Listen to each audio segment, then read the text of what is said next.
Olá, pessoal, sejam bem-vindos, bem-vindas. Estamos começando mais um estudo da obra Instruções Práticas sobre as Manifestações Espíritas. Estamos no quadro Principiante Espírita, onde nós estudamos aqui às terças-feiras, ao meio-dia, essas obras, brochuras, que se constituem num grande patrimônio da doutrina espírita, que é o legado de Allan Kardec, e que nos ajuda muito a compreender o progresso dos seus estudos.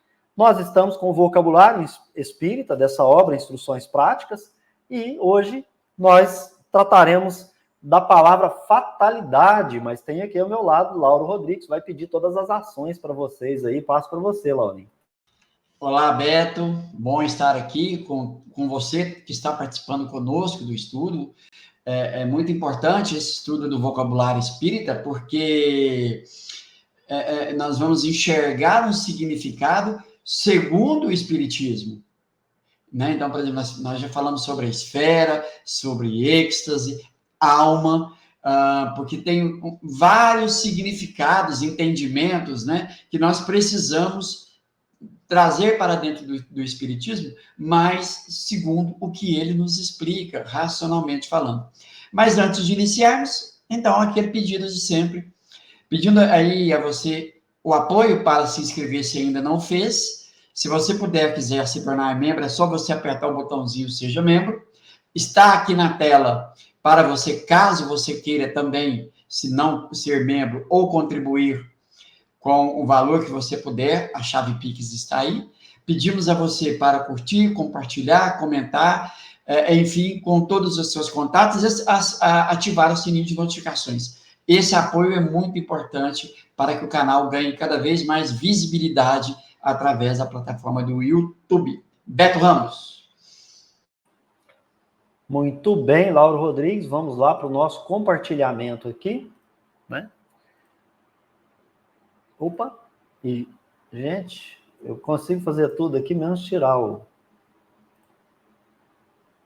Isso, agora tá bonitinho aí. Bagunçando o coreto aqui, Laurinho. Mas é que eu tô querendo que o povo doe, né? Deve ser por isso. Então, vamos lá. Pessoal, pedi a vocês aí, então, para ter seu material em mãos, você baixa esse Instruções Práticas, inclusive, em PDF, para que você possa acompanhar com a gente. Estamos, então, na palavra fatalidade, que advém como origem do latim fatalitas, de fatum, destino. Seria destino inevitável, doutrina que supõe sejam todos os acontecimentos da vida e, por extensão, todos os nossos atos predestinados e submetidos a uma lei a qual não nos podemos subtrair. Essa lei, obviamente, para muitos aí que acompanham aquelas filosofias orientais, poderia pensar na lei do karma. Há duas espécies de fatalidade. Uma proveniente de causas exteriores, que nos podem atingir e reagem sobre nós. Poderíamos chamá-la relativa, exterior, fatalidade eventual. A outra, que se origina em nós mesmos, determina todas as nossas ações. É a fatalidade pessoal. No sentido absoluto do vocábulo, a fatalidade transforma o ser humano numa máquina, sem iniciativa, nem livre-arbítrio, e, consequentemente, sem responsabilidade. É a negação de toda moral. Então, quero fazer um corte aqui epistemológico, Laurinho, para dizer o seguinte: essa parte aqui, o Kardec fala do significado de fatalidade, sua origem etimológica, e diz o seu significado conforme se compreende da origem dessa palavra. Por conta de quê? Por conta de observação, de ausência de observação, mas muito mais por elucubrações e teorias, onde a hipótese seriam essas duas conjecturas. Ele já termina a sua frase combatendo essa ideia. Então, como em todos os textos de Kardec, para uma vez mais, quem vai atacar Kardec como alguém que escreveu um texto em que ele está expondo uma ideia assim ou assado, que ele está defendendo uma ideia assim ou assado, dessa ou daquela qualidade, Quem se sentir ofendido, eu convidaria para fazer uma leitura integral, que é o que nós vamos fazer. Porque quem para na primeira hipótese perceberia que Kardec está dizendo que se compreende de caráter geral, depois ele combate, e aí ele entra com um outro ponto, que é o que nos interessa, Laurinho, que ele usa a expressão segundo a doutrina espírita. Então, agora é que nós podemos, se é que podemos nos arvorar a isso, seria criticar Kardec, porque agora entrou a ideia dos espíritos, porque a doutrina espírita, ele diz lá na introdução, estudo da doutrina espírita, precisamente lá em Prolegômenos, antes de começar o livro dos espíritos, que todo o conteúdo da doutrina espírita provém dos espíritos superiores. E o que ele faz aqui é traduzir numa linguagem para se compreender segundo esse ensinamento, segundo essa doutrina, segundo esse conjunto de conhecimentos essenciais que são o próprio conteúdo da filosofia espírita. Dito isso, Laurinho, segundo a doutrina espírita, ao escolher sua nova existência, pratica o espírito um ato de liberdade. Os acontecimentos da vida são consequência da escolha e estão em relação com a posição social da existência, a existência escolhida. E, de fato, né, Lauro? Questões 2, 5, 8 e seguintes do Livro dos Espíritos está aqui reproduzida. Se o espírito deve renascer em condição servil, mas deve renascer como? Ele escolheu. O meio no qual se criará, o meio no qual se achar, criará os acontecimentos muito diversos dos que se lhe apresentariam se tivesse de ser rico e poderoso. Laurinho, antes da gente passar para frente, vamos comentar item a item? Eu acho que tem uma primeira parte que a gente pode falar, depois nós vamos para a segunda e assim sucessivamente. Porque aí, falar em bloco, às vezes a pessoa que vai ouvir, nos acompanhar, pode esquecer alguma coisa. E se a gente se conduzir aqui bem nessa questão, acho que a gente pode ter um resultado melhor. Eu vou, lógico, deixar aí na tela para você ver melhor, e você, então, comentando o primeiro parágrafo, e depois, segundo a doutrina espírita, Lauro Rodrigues. Tá fechado, viu, Laurinho? Opa, desculpa, pessoal. Você já disse o bem. Então, Kardec traz o significado que o popular compreende, né, a ideia de fatalidade como um karma. Nasci para ser assim. Meu destino já foi traçado. Pronto. Isso não tem como mudar. Nós seríamos, então, não teríamos o livre-arbítrio, seríamos como máquinas, né? O Espiritismo não nos ensina assim. Os Espíritos vão dizer que o Espírito tem o livre-arbítrio. E a partir do momento que ele toma consciência das suas necessidades, ele passa a escolher porque ele já tem essa consciência. Claro que ela é relativa ao entendimento dele, mas ele já faz uso disso. Então, um ponto que eu quero chamar aqui é que está bem claro aqui, ao escolher sua nova existência, e o gênero, gente, gênero de prova. Tem pessoas que dizem assim, não, o espírito escolhe as provas, mas bem entendido. Ele vai escolher o meio onde vai nascer, né, qual o sexo será, enfim, essas coisas todas que ele precisa se preparar. Mas, gênero, não tem minúcias, os detalhes, isso não. Isso vai de acordo com os acontecimentos da vida, as suas escolhas, enfim. Então, esse é um ponto primeiro a se chamar, a se olhar. Não é dizer que uma pessoa nasceu num estado de miséria, por exemplo, que ele tem que viver naquele estado de miséria. Aquele estado que ele está, aquilo que ele escolheu, ali vai depender muito dele como ele vai viver. Ele pode sair daquilo pelo seu esforço, trabalhando, né? Ou viver, né, na dificuldade, mas buscando meios de lidar com isso naturalmente, sem sem reclamações, né? Sem murmurar, que aí o espírito avança. Da mesma forma, na riqueza. Ele pode, né, escolher, então, viver na abundância, né? Mas, se fizer mau uso, ele pode perder tudo, por exemplo. Não significa que isso aí estava traçado. Vai depender dele fazer um bom uso da fortuna. Tá? Aqui são exemplos nos extremos para a gente entender. Então, esse é um primeiro ponto. São gêneros de provas que os acontecimentos serão de acordo com as circunstâncias, as escolhas do espírito e o meio onde ele tem inserido, né? Então, talvez depois o Beto vai corroborar com alguma coisa a mais aí. E a gente tirar, né? Então, a ideia... Beto, pessoal, eu já ouvi em palestras, dentro de casas espíritas, a pessoa traçar uma família kármica. Então, eu, Lauro, nasci numa determinada família e vou nascer várias vezes, porque isso já está definido. É um destino, uma fatalidade. E isso não é espiritismo. Beto? Muito bem, Laurinho. Eu queria começar lá do princípio, né? E dizer o seguinte, olha as palavras que Kardec vai utilizar. Fatalidade, no sentido absoluto, a gente compreende como destino inevitável.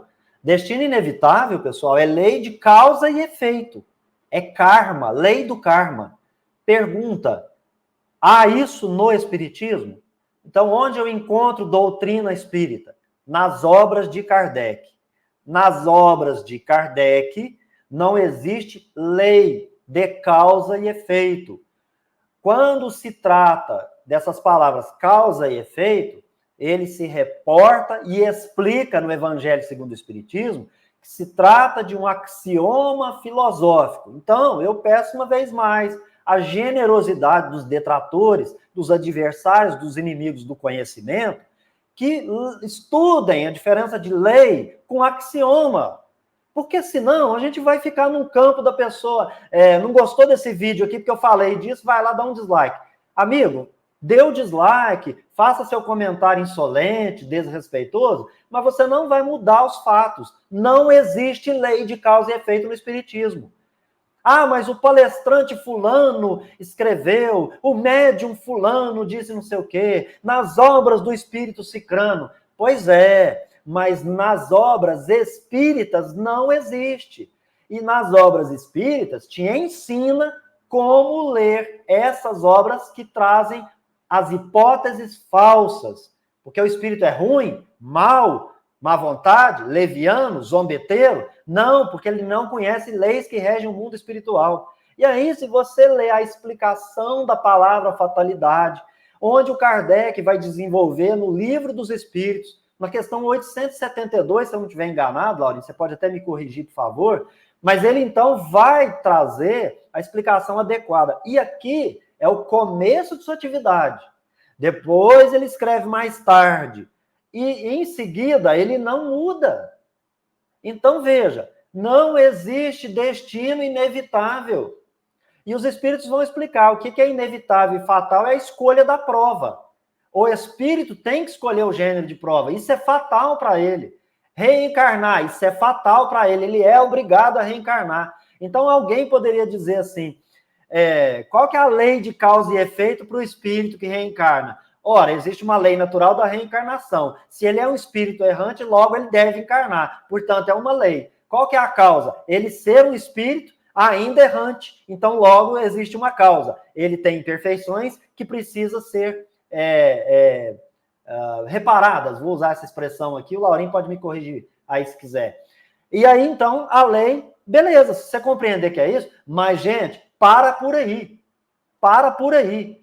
Não existe algo que, se eu vou jogar uma pedra para cima para ela cair na minha cabeça, Deus escreveu isso num livro. Faz sentido?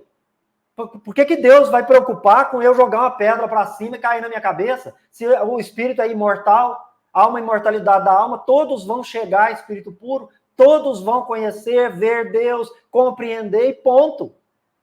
Isso é o que ensina o Espiritismo. Então, veja, fatalidade, como se compreende de caráter geral, segundo as doutrinas orientais, seria lei do karma. Eu poderia aqui mencionar a Helena Blavatsky, que lá na teosofia também trabalharia com isso.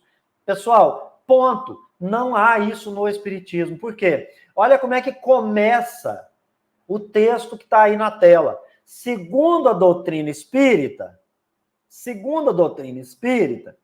ao escolher a sua nova existência e o gênero, ele não escolheu espécie, pessoal. Tem diferença gênero e espécie. Espécie é uma coisa específica. Gênero é algo amplo. Ou seja, eu escolhi o gênero de provas. No gênero de provas que eu vou sofrer no sentido de experimentar, eu não vim para sofrer, eu vim para aprender. O Espírito faz disso um ato de liberdade. Por isso que lá no Livro dos Espíritos, eles vão ensinar que o que é fatal é a escolha. Ele tem que escolher, Laurim. Mas até aí, a gente fala, logicamente, ele escreveu a questão 258 e seguintes, mas chegou na 260, 261 também, onde ele vai trazer algumas questões para nós, a 262, que a gente precisa observar. Será que é tão fatal desse jeito? Será que não vem um espírito para ajudar os endurecidos? Alguns espíritos que vão ajudar os simples e ignorantes? Como é que funciona isso? Vamos estudar, que a gente vai aprender. Mas a gente sair falando, tem causa e efeito, dando palestra, que tem família kármica, gente, desculpa, mas isso me dá uma paura violenta, porque não é isso que está escrito. E eu não consigo ler, e as pessoas ficam sem estudar, querendo ser detrator do que a gente está compartilhando. Tudo bem, não discorda de mim, mas discorda no texto, discorda lá na doutrina. Ah, eu vou trazer a obra, Laurim, mediúnica, porque está falando isso. Desculpa, você vai passar pelo controle universal do ensino dos espíritos, verificar todos aqueles pontos do método de Kardec, que é científico, e aí nós vamos conversar. Porque senão, gente, não tem como dialogar. Poxa, se você não adquire esse conhecimento, por que você acha que você tem o direito de dar opinião em cima daquilo que foi estudado profundamente? Você até vai dizer que talvez eu não estou sendo democrático. Não, Kardec diz que todos têm o direito à opinião, mas não vai passar disso. Opinião pessoal. Opinião pessoal não é doutrina, não sofre sanção da universalidade dos espíritos, e você tem que dormir com esse barulho aí. Está errado e ponto final. Tá? Não tem esse meio certo e meio errado. Ah, não, porque vocês estão parecendo as religiões dogmáticas, porque não, eu tenho progresso, e Kardec não disse tudo. Tá, Kardec não disse tudo, mas tudo que os espíritos disseram está escrito nas obras dele. Nós vamos repetir essa máxima sempre. O espiritismo não disse a última palavra, mas todas as palavras que os espíritos transmitiram para Kardec estão na doutrina. Nós estamos em conformidade com isso? Se estivermos, beleza. Se não estivermos, gente, tem que estudar. E aí tem que adquirir conhecimento. Querendo ou não, sendo antipático ou não, sei que o Laurinho às vezes pede aí para a gente usar uma doçura, para não ir com tanta ênfase. Mas, Lauro, não tem mais jeito. Ou a gente emancipa e fica maduro com relação ao estudo da doutrina espírita, ou vai ficar tendo esses absurdos como, por exemplo, vou adulterar a obra de Kardec porque ninguém fez nada em relação aos textos que são racistas. Meu amigo, vai estudar o projeto concernente ao espiritismo, que é uma carta descoberta de Kardec que está disponível lá no site da UFJF, Universidade Federal de Juiz de Fora, para qualquer um. Só que é texto longo, né, gente? Aí os preguiçosos não leem textos longos, porque isso vai tirar a oportunidade deles querer ser um pouquinho de Kardec. Não, eu vou explicar o Kardec. Deixa de ser orgulhoso, gente. Baixa a bolinha e sai tocando devagarzinho para ver se o seu time ganha alguma coisa. Senão você vai ficar sendo atleta de seita. Eu prefiro ser banco, não ser atleta nenhum, ser gandula do time do espiritismo. Eu quero ser gandula do time do espiritismo, pegar a bolinha lá de fora para poder colocar para os grandes jogadores, atletas e atacantes. Dentre eles, o Kardec, Espírito da Verdade, São Luís, Erasto e todo aquele grupo de pesquisadores das academias que serviram com 50 cadernos para o Kardec começar o seu trabalho. E isso não foi em 54, foi em 1849. Então, a história do espiritismo é um pouquinho mais antiga. É apenas um desabafo, Laurinho. Eu quero voltar para o texto, mas eu quero passar para você, antes de retornar para o texto, para você validar o que achar necessário, contrapor o que achar adequado e também trazer um pouco de graça e doçura aqui para esse desabafo. Passo para você. Não, Beta, eu concordo com você. Já está na hora, sim, de amadurecermos as ideias, fazer um bom debate, mas um bom debate bem estudado, cada um procurando trocar entendimentos, mas dentro da doutrina, sem nada que seja externo. O externo, depois que nós tivermos bastante conhecimento, por exemplo, gente, o Beto trouxe um assunto que é tão difundido que é causa e efeito. Isso não há no Espiritismo, como o Beto bem colocou, e eu vou, por exemplo, eu vou dar um exemplo aqui. Kardec vai dizer, quando ele vê as manifestações inteligentes, as mesas respondendo questões, ele fala assim, um axioma filosófico, numa manifestação inteligente, deve ter, né, numa manifestação inteligente, deve haver um pensamento inteligente, uma comunicação inteligente. Né? Então, numa comunicação inteligente, deve ter um ser inteligente por trás. Deve. Kardec não está dizendo que há, ele usou uma lógica. Então, por exemplo, vamos pegar uma pessoa que nós encontramos na rua que passa por uma dificuldade, vive numa vida de dificuldades. Então, nós vamos usar um axioma filosófico. Deve ter uma causa que explique isso. Pronto. Que causa? Não sabemos, temos que chegar, então, e evocar um espírito superior, e ele vai nos explicar se isso for de interesse, se for como instrução. Porque nós estamos vendo uma condição da pessoa, mas nós não sabemos de fato, né? Aquilo é o efeito do passado. Não sabemos, temos que conversar com o espírito. Beto. Lau, desculpa te interromper, já devolvendo para você, porque Kardec usa essa mesma lógica para Deus, só que ele não prova a existência de Deus. Quando ele escreve prova da existência de Deus, nós vamos olhar os efeitos para remontar as causas. Mas eu pergunto, quem é que consegue remontar e voltar a Deus? A gente está na eternidade que foi criada por Deus.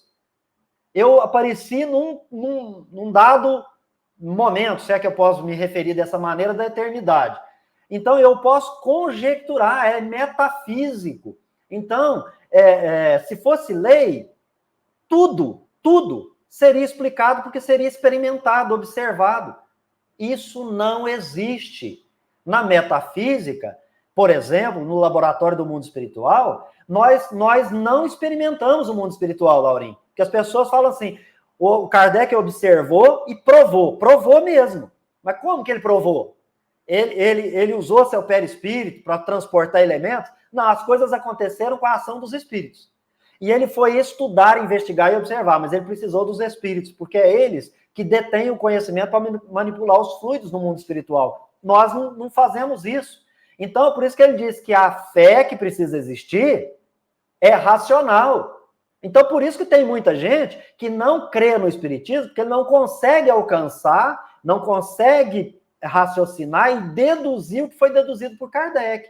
Então, é natural que a gente respeite o tempo de cada um. Se para nós é uma coisa tranquila, a gente já passou por isso, porque os espíritos vão dar suas opiniões, vão dar suas respostas, e Kardec vai usar toda uma metodologia para validar se isso de fato tem unanimidade ou não, que é assim que ele foi deduzindo os princípios. Desculpa, Laurim, é só para dizer mais uma vez que, apesar da gente colocar assim, prova da existência de Deus, ninguém teve diante ali que pudesse de fato comprovar. E outra, para poder comprovar, e eu paro por aqui, eu preciso morrer e chegar a espírito, pelo menos acima de superior. E aí, para aqueles que estão atrás, na fieira, na ignorância ainda, vai continuar a mesma dúvida. Porque a nossa grande expiação da humanidade é a dúvida da existência de Deus. Os espíritos ensinam no livro dos espíritos. Perdão, Laurim. Não, Beto, e foi ótimo esse exemplo que você trouxe, né, da prova da existência de Deus, porque, como você bem disse, não temos como provar. Mas a razão nos diz. Para ter tudo isso que nós temos aqui organizados nesse universo imenso, há de se ter uma causa, e essa causa é inteligente. E quem é? Chama de Deus, chama de Jeová, chama como quiserem, mas é Deus. Mas por quê? Porque a razão nos leva a isso. Então, eu vejo uma pessoa, como eu usei o exemplo aqui, passando por uma dificuldade, a razão vai me dizer o seguinte: há de se ter algo, uma causa, que tem como consequência isso aqui, que são os gêneros de escolhas do espírito. E agora não dá para me determinar. Ele está assim porque no passado ele fez isso. Isso é leviandade. Beto. Laurinho, e aí as pessoas falam, né? Já chegaram aqui e falaram assim, esse negócio de autonomia aí é tudo balela. Isso é conversa de pessoa que quer vender livro, né? Primeiro que é uma leviandade, porque todos os direitos autorais dessas obras, e aqui vou falar do Paulo Henrique de Figueiredo, não são produtos para ele. É tudo doado para uma causa. Aí realmente causa no outro sentido, né? Causa que ele reputa merecedora desses direitos autorais. Então, ele não recebe isso. E não teria problema nenhum em receber, porque o Kardec recebia direitos autorais das obras que vendia. Ele deixa isso claro, ele escreveu sobre isso. Para quem acha que Kardec fazia caridade com esse dinheiro. Não fazia, não. Ele recebia, era com isso que ele se mantinha. Aí, aqui no final, diz assim, Lauren, a fatalidade transforma o ser humano numa máquina, sem iniciativa nem livre-arbítrio, e, consequentemente, sem responsabilidade. Negação de toda moral. Qual moral? Moral da autonomia. Na autonomia, eu tenho iniciativa, eu escolho entre um caminho e outro, e vou sofrer por essa escolha a responsabilidade, a repercussão desses atos. Isso é causa e consequência. Agora, um ato praticado pelo Lauro, um ato praticado pelo Beto, qual que é a consequência do ato? A mesma? Não, depende, porque a responsabilidade está de acordo com o grau do conhecimento, porque Deus avalia a intenção, que também está explicado. Então, qual que é a intenção do Lauro? Qual que é a minha? Qual que é o conhecimento que eu tenho para escolher entre o bem e o mal, o justo e o injusto? E isso Kardec vai dizer, fatalidade nega a moral. Qual moral? Moral da autonomia e liberdade do espírito. Né? Então, ninguém escreveu para vender livro. Foi feita uma interpretação dos excetos, dos escritos, dos artigos, da obra e do conteúdo da doutrina espírita. Então, vamos deixar de leviandade. Vamos amadurecer. E, por fim, Lauro, mas aí a gente já leu, né? Que aí ele vai dizer, segundo a doutrina espírita, que é de fatal a escolha da nova existência. Quando o espírito escolhe a nova existência, o que ele praticou? Um ato de liberdade. Então, essa liberdade, às vezes ela é relativa, porque tem espírito que está endurecido, e ele precisa de uma ajuda, aí tem os afetos, que são espíritos mais evoluídos um pouquinho, que vêm lhe auxiliar para escolher alguma coisa. Então, ele exerce, ali ele vai dizer que quer, que não quer, como, gente, os filhos rebeldes que nós temos no mundo, não só os filhos, né, Laura, mas o gênero humano, de modo geral, quando ele não aceita nada, você já conversou com uma pessoa que todo caminho que se oferece ele não aceita, então ele vai ter que ser compelido de uma forma ou de outra para que ele possa escolher algo que lhe seja útil. Em algum momento ele vai ter que sofrer alguma dor, alguma perda, né, para que ele desperte. Então, as leis, os acontecimentos, tudo vai influenciar para que ele seja conduzido, até porque é uma decisão dele, já está encarnado aqui, ele quer progredir, quer melhorar. No mundo espiritual tem muita diferença. O espírito também, em si, ele é bom. Não tem espírito mau. A ignorância dele não está deixando ele raciocinar melhor. Ele precisa adquirir conhecimento. E aí se auxilia ele numa reencarnação para que ele adquira esse conhecimento e faça uma escolha esclarecida numa próxima oportunidade. Aí ele vai dizer assim, aí ele dá um exemplo.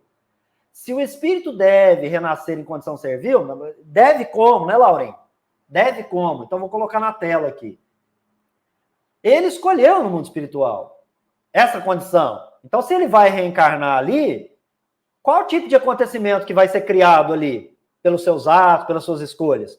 Acontecimento diferente daqueles que se apresentam quando a pessoa é rica, quando a pessoa é poderosa. Agora, ele diz assim, mas seja qual for essa condição, ele tem livre-arbítrio. Ele teve o livre-arbítrio para escolher lá no mundo espiritual o gênero. E agora? Faz a escolha dos caminhos. Fazer uma ação justa, um ato do dever, uma ação injusta, né?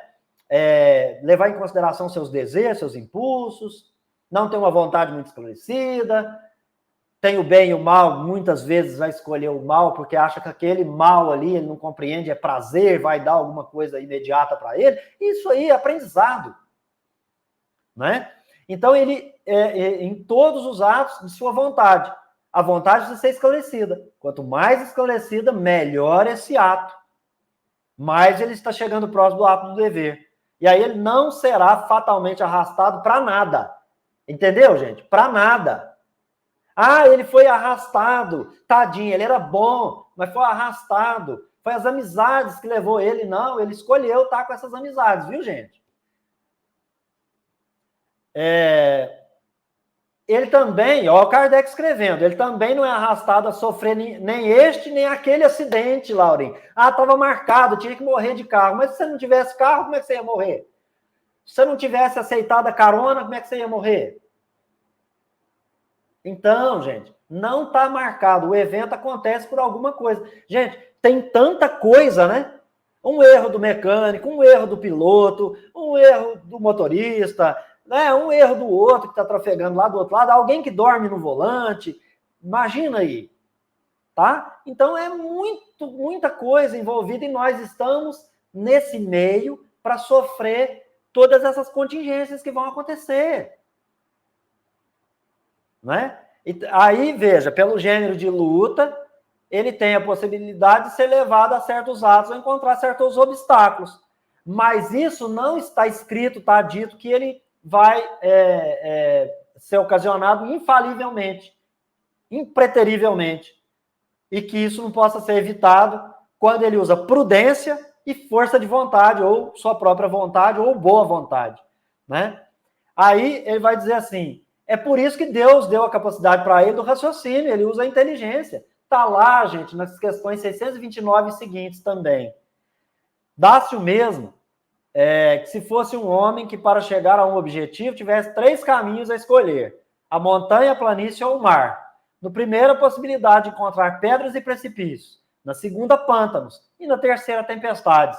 Mas não está dito que será esmagado por pedra, que vai atolar no brejo, ou que vai naufragar aqui ou ali. A própria escolha do caminho não é fatal, no sentido absoluto do vocábulo. Por instinto, o ser humano tomará aquele no qual deverá encontrar a prova escolhida. Se tiver que lutar contra as ondas, seu instinto não o levará a tomar o caminho das montanhas.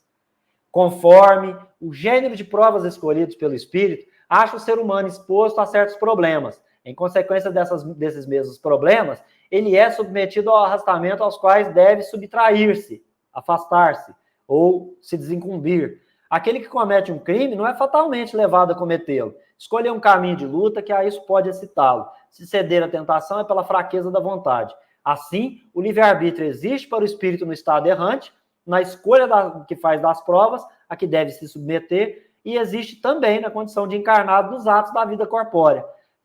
Só o instante da morte é fatal. Só o instante da morte é fatal. Porque o gênero de morte é ainda uma consequência da natureza das provas escolhidas.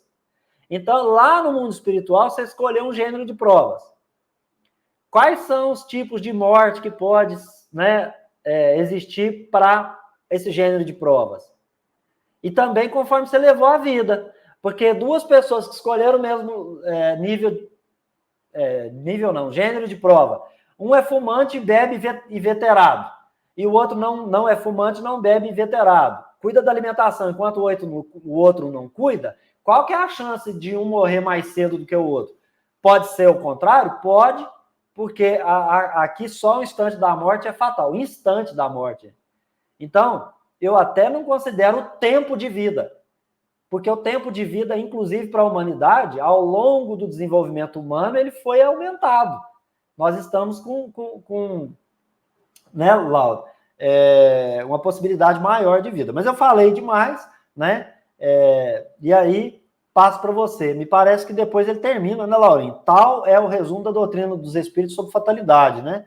E aí eu passo para você, mas também já termino por aqui, e você, então, assim que terminar o seu diálogo aí com o pessoal da live, a gente também encerra. Eu vejo vocês no próximo vídeo. Beleza, Beto, e fica claro, né, para a gente, prudência, né? Tomar cuidado. E prudência é em todos os sentidos. Por exemplo, no trânsito, na alimentação, ao caminhar, por exemplo, né, em lugares movimentados, tudo isso são cuidados. Porque nós podemos usar um exemplo aqui rapidão. Uma pessoa que vive a vida praticamente toda no trânsito, nas estradas movimentadas.